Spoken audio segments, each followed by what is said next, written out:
Oh, uminom ka muna. So, totoo pala na nilooban uli kayo? Opo, Chang. Pero grabe naman, Dok, no? Parang nagiging paborito na kayo ng mga akyat bahay gang na yan na looban. Oo.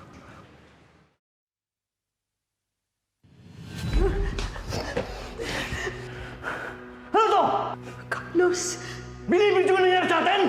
Carlos, let me explain. Niloloko mo ako para makakuha ng pera sa akin? Ha? Malinaw na sa akin na sinungaling ka at manluloko ka! Akala mo may isang mo ako? Walang pwedeng sumira sa amin ni Lynette! Wala!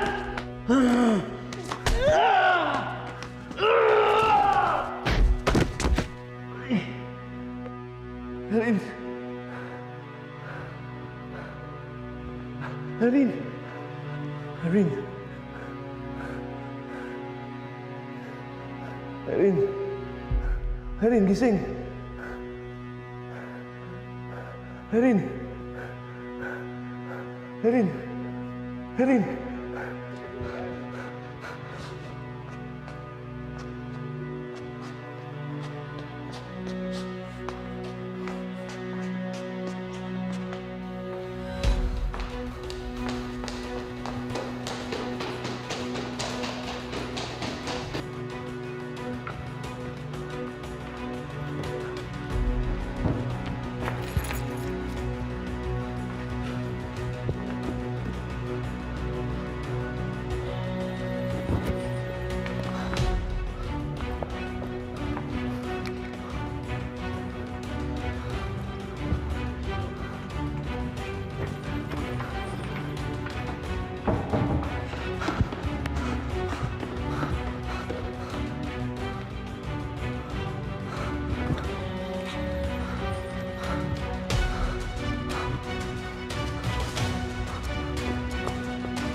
Doc Carlos?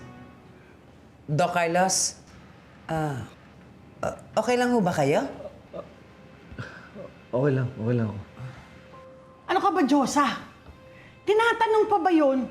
Siyempre, hindi siya okay. Grabe yung pinagdadaanan niya. Pareho sila ni Lynette. Chang, anong nangyari kay Lynette? Kaya nga kami nagpunta rito para sabihin sa'yo na na-hostage si Lynette sa City Jail. Ho! Kailangan natin puntahan si Lynette! Doc, saglit lang po. Ayun, kaka-message lang po ni Michael. Ligtas na daw po sila, Lynette. Kailangan ko makasigurado na okay yung asawa ko. Tara, punta na tayo. Tara na, Doc. Oy, teka muna. Ay, ihingi na ako eh. Pwede bang umihilang muna ako dito sa CR? Ha? Bakit? Bakit? Chang, hindi mo pwedeng gamitin yung CR sa baba. Bakit? Sira po yung flash eh. Ganun ba? Dito na lang ako sa CR ni Annalyn. Chang, nakalock po yung kwarto ni Annalyn. Baka dala ni Lynette si Susi. Saan ako iihi? Hihingi na ako. Doon lang po sa kwarto namin ni Lynette. Halika na dyan, samahan na kita. Oo, halika na. Ko!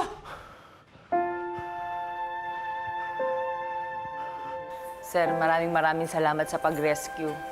Wala nga naman.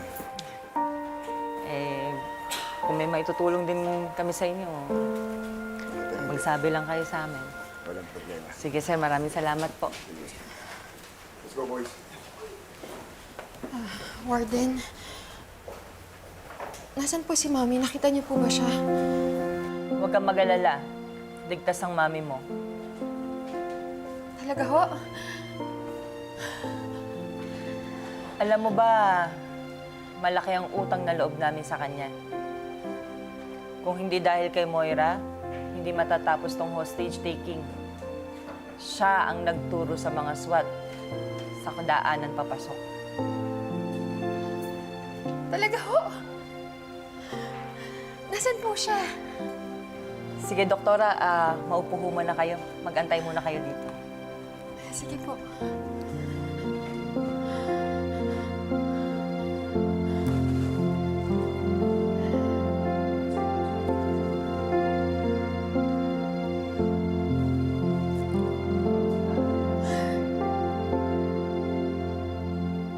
Carlos? Doc Carlos? Doc? Doc Carlos? Doc Carlos? Saan galing? Sinara ko lang yung back door. Tara na, alis na tayo. Halika. Tara na. Tara.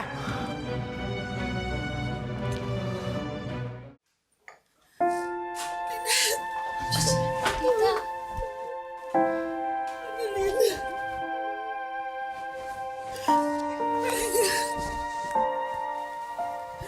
I'm so sorry.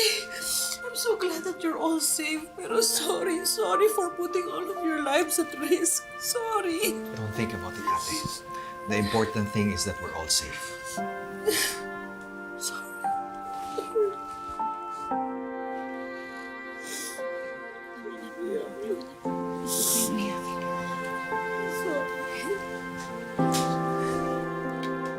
Lynette!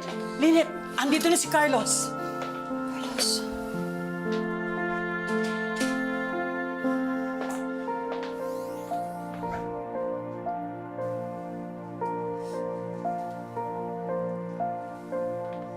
Alin? Okay ka lang ba? Wala bang masakit sa'yo? Okay lang ako.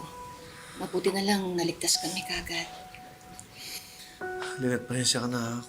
Kung wala ako dun sa hostage. Carlos, okay na. Alam ko kung anong nangyari sa'yo. Okay ka lang ba? Anong nangyari dyan? May sugat ka. Ano ba nangyari?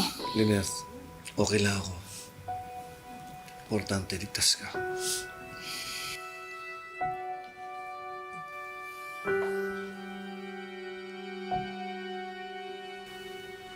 Carlos, I saw you earlier sa jail. Di ba nakikipag-away ka pa nga doon sa may reception kasi ayaw kang papasukin? So umalis ka pala. Akala ko na hostage ka kasama nila.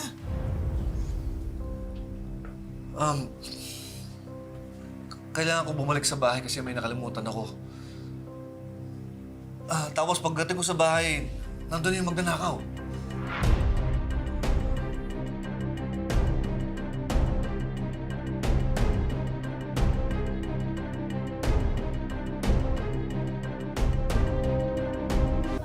Doc, maiba ko. Tinawagan ko kanina yung cellphone mo. At ang sumagot yung sekretarya mo. Ang sabi, nasa OR ka raw. Pero nung tumawag si Doc Lindon sa East Ridge, ang sabi wala ka raw schedule for operation. Nasa bahay ka lang pala.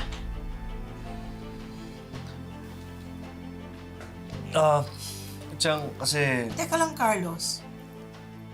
Wala ka, pero nung tinatawagan yung telepono mo, sekretary mo yung sumasagot.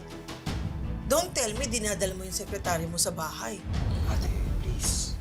I was just joking. This is not the right time for that.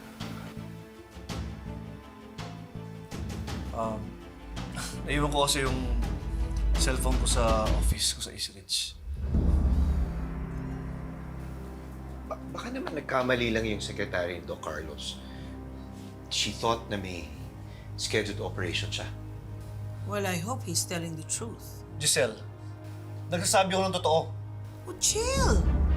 Grabe naman ang init ng ulo mo. Pwede na ako magpakulo ng kape sa init ng ulo mo eh. Ate, pwede ba tigilan na natin si Carlos? Pasensya ka na, Carlos. Masyado na marami nangyari today. Oo nga po, Ma'am Giselle. Tama na po. Carlos, mabuti pa siguro kung dito na lang muna tayo sa hotel magstay kasi baka mamaya delikado kung umuwi tayo sa bahay. Tama ka, Lynette. Mas maganda kung dito muna tayo sa hotel. Pero, uwi muna ako, ha? Kailangan ko sigasuhin yung police report at para kurang kita ng mga gamit sa bahay. Dadali ko dito. Gusto mo bang samahan kita? Ay! Hindi. Sigurado ako na pagod kayo ni Annalyn. So, mas maganda siguro kung magpahinga muna kayo dito. Ako na lang muna umuwi. Sige. Mag-iingat ka tsaka balitaan mo kami, ha? Tay, nasan nga po pala si Zoe? Nag-text na siya. Nasa Apex na daw siya. Sige, Lynette. Ano na ako? Mag-iingat ka, ha? Thank you. Balitaan mo kami. Okay. Michael.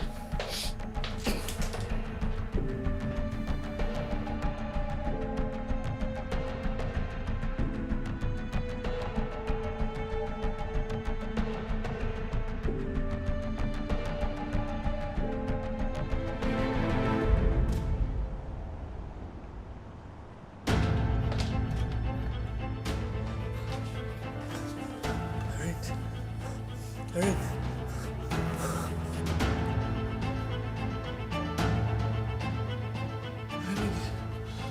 Harry, hindi ka pwede mamatay. Harry.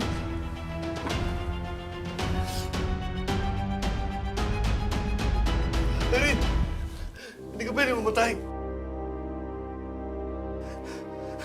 Harry! Harry, hindi ka pwede mamatay. Harry! Harry, gumising ka. Harry!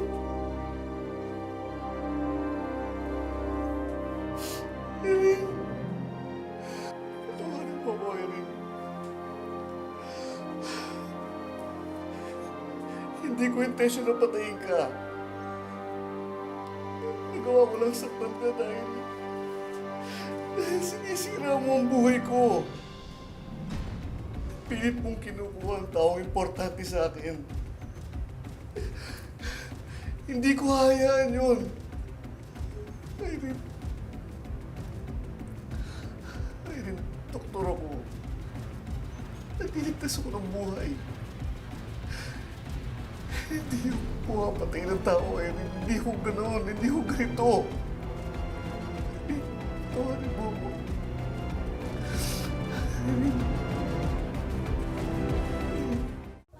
Akala ko kung ano na nangyari sa inyo eh. Naku, kapag nakita ko yung si Mildred, sasaktan ko. Chang, Ay, nako. Ay, teka muna, Chang.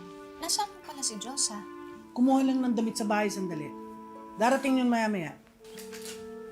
Ay, Lynette, Annalyn, I already took care of everything. Pwede na kayo magpahinga dito kahit na 3 days pa. paano naman ako makakapagpahinga? Eh, nag-aalala ako kay Carlos eh. Parang grabe talaga yung nangyari sa kanya. Nakita niyo, may kalmot siya dito sa leeg. Tapos parang lutang siya. Pansin ko nga din po yun, Nay. Parang may kakaiba po kay Doc Carlos. Siguro po grabe yung pinagdaanan niya. Alam mo, napapansin ko, nesa malas yung bahay ninyo na yun. Oo nga, Lynette. If you're gonna think about it, 2 beses na kayo nanakawan dun. Hindi niyo ipabless yung bahay. Tsaka nung naisipin yan, ang importante magpahinga muna kayo. Sandali, tawagan ko lang si Carlos.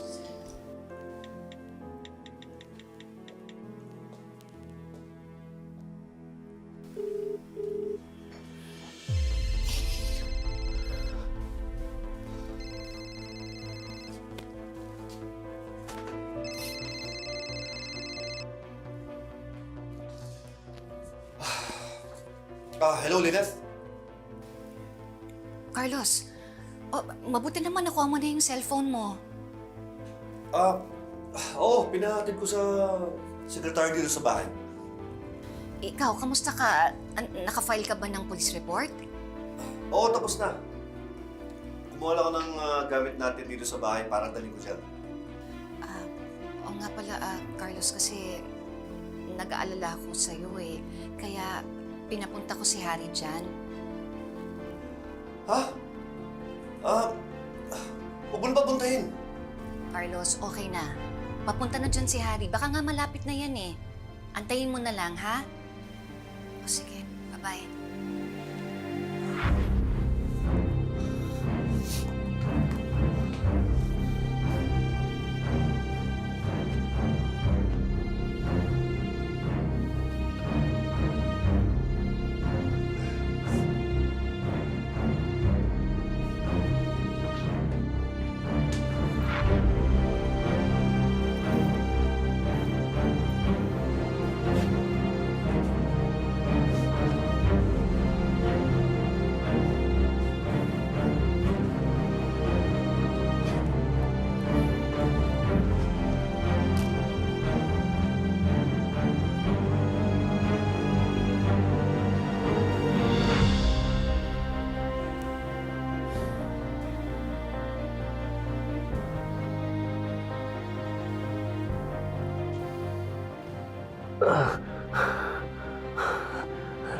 Erin, sorry. Erin.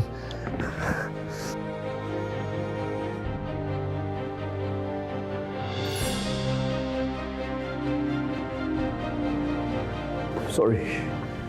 I'm sorry, Erin.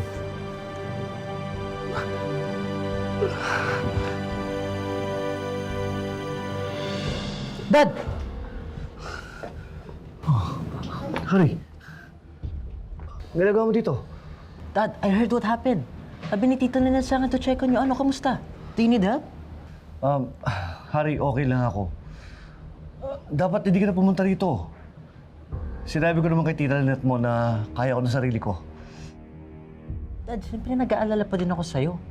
And hindi mo naman may iwasan na hindi mag-alala si Tita Lynette. And kahit man nangyari sa kanila ni Annalyn, for sure iniisip ka pa din niya.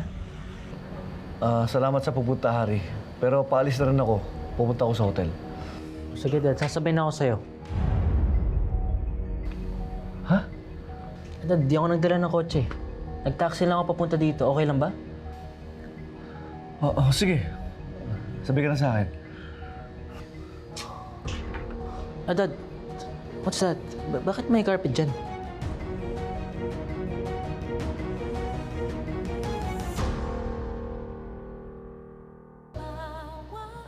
Ba't may carpet dyan? Ipapadrilling ko. Okay. Pero Dad, late na. Sarado na yung mga cleaners ngayon. Gusto mo ako na lang papalinis niyan bukas? Hari, ako na. Hindi, Dad, let me help you. Para bukas, magpapahinga ka na lang. Hari, huwag mo nang problemahin yung carpet na yan. Ako nang bahala. Okay? Salamat sa concern mo. Pero ilalabas ko itong kotse. Sarado mo yung gate. Sige, Dad.